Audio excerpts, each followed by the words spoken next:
look so good on this. They do.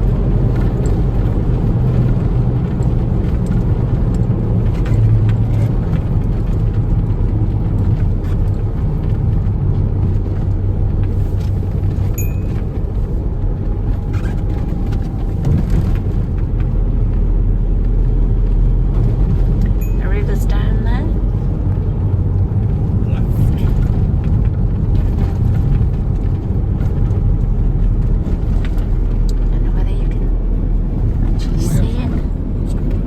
Glimpse of it down there.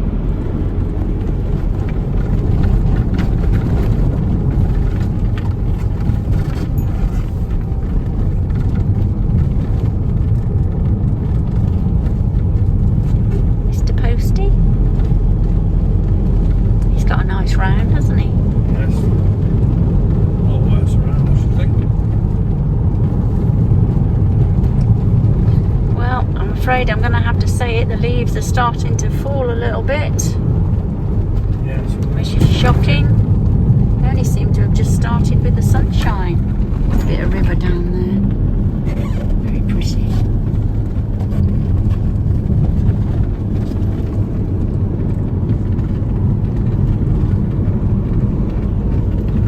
Back on the road again.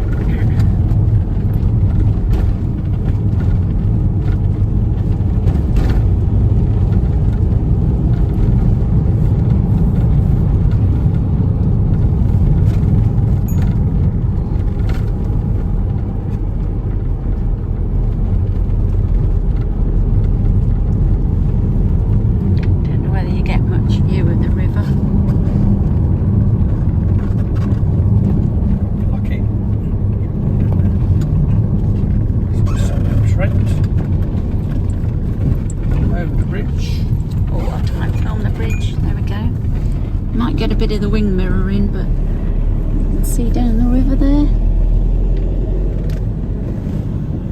Saw a heron on the river yesterday, didn't we? And here we are at Cromford Mills. There's the church where Arkwright's family are buried. Didn't find his grave, did we? We could park on the road actually.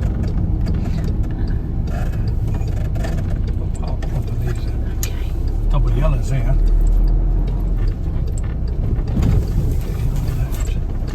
Yeah.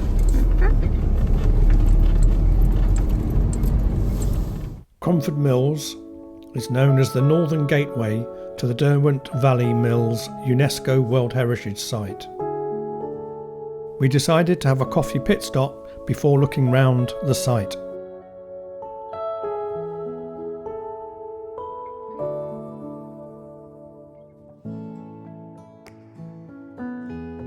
The site was purchased by the Arkwright Society charity in 1979 when work started on restoring the site. The Society is an educational charity devoted to the rescue and preservation of these heritage buildings. Some of the buildings now house an interesting range of independent shops.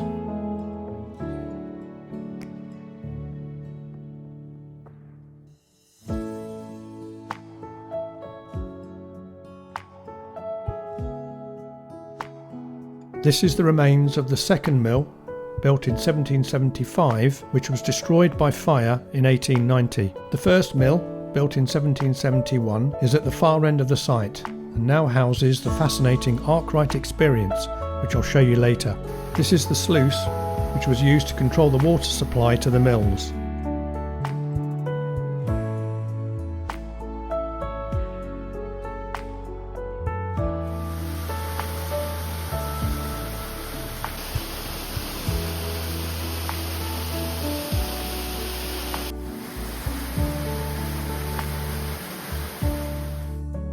The 1771 mill was originally 5 stories high, but the top 2 floors were removed in 1929.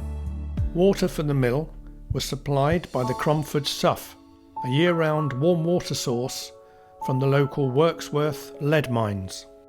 The water was channelled via an aqueduct arriving here at the mill. This is the location of the overshot wheel which powered the mill. The mill ceased working in around 1840, and the buildings were subsequently put to other uses. In 1922, the site was used by the Cromford Colour Works, producing pigments for paints and dyes. The discoloration in the wall is caused by toxic lead chromate as a result of the paint and dyeing works. During the restoration of the buildings, a total of 239 tonnes of hazardous waste was removed from the site.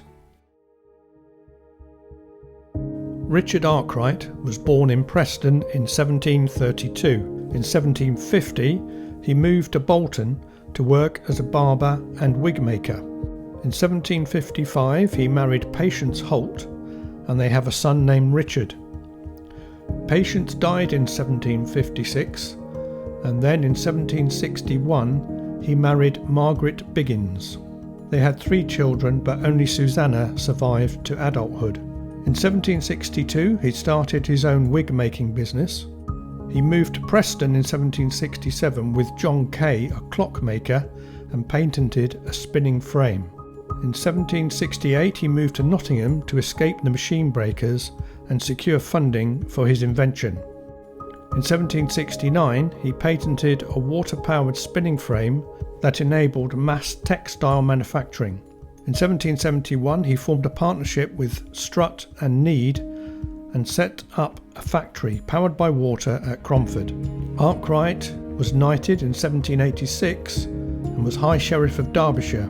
When he died in 1792 he left a fortune of £500,000. This meant he could have paid off the British national debt and would make him a billionaire in today's money. Whitewashed, so for maximum light, lots of windows. The machines were arranged in pairs between the windows with the drive coming up the middle. So the spinner would be by the windows where she got maximum light. Okay. So the gearbox would be behind the screen. There is a stone structure there, and these flat strut stones in the floor here, there were the supports went for the vertical shafts that drove the machines on the upper floors. I think that in the corner was a small office, probably used by Arkwright or the mall manager or both. The spotlit bit there, you'll see there's a blocked up doorway, and that would have been the workers' entrance. That's where they would have come in to the sound of the mill bell. The mill bell. Once a day, I stop my machines for oiling and cleaning. 'Tis the quietest time, perfect for a tour. The mill for my new invention.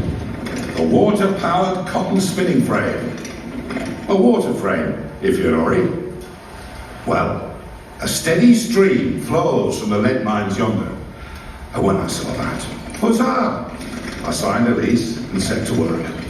But when the builders first showed me their plans, I could only laugh. Gentlemen, I cried, my mill must be bigger than that. There will be hundreds of machines. This is the space I need. A series of rollers, 3 rollers, covered in different materials and travelling at different speeds by the gearing. And of course we had the clockmaker involved originally, didn't we? So he would have understood that bit. And there's weights as well. There's different weights on each of the 3 rollers. And then all it does, as the water wheel turns the machine, this draws the roving through, and it draws it thinner and thinner. It then goes down onto the bobbins with the throw arms, and the throw arms put the twist in it. The twist travels back up to there, but it stops there because that's weighted. That's the heaviest weight. And then it just spins onto the bobbin like that. 48 bobbins, and there's 48 bobbins that side as well. So there'd be 1 spinner here, 1 spinner over there. What she'd have to do is keep these filled up, so these would run out, and these would fill up, so she'd have to change them for empty ones to produce the cotton bobbins. How she would do that, you've got a little isolator lever there, so that isolates the drive from those 4. So she could work on those 4, get it all going again, push the lever, move on to the next one, and she would do that for the 48 bobbins. I should imagine by the time she got to the 48, it'd be ready to come back to do 1 again. Yeah, pretty hard work. Meanwhile, kids going underneath, you know, that sort of thing.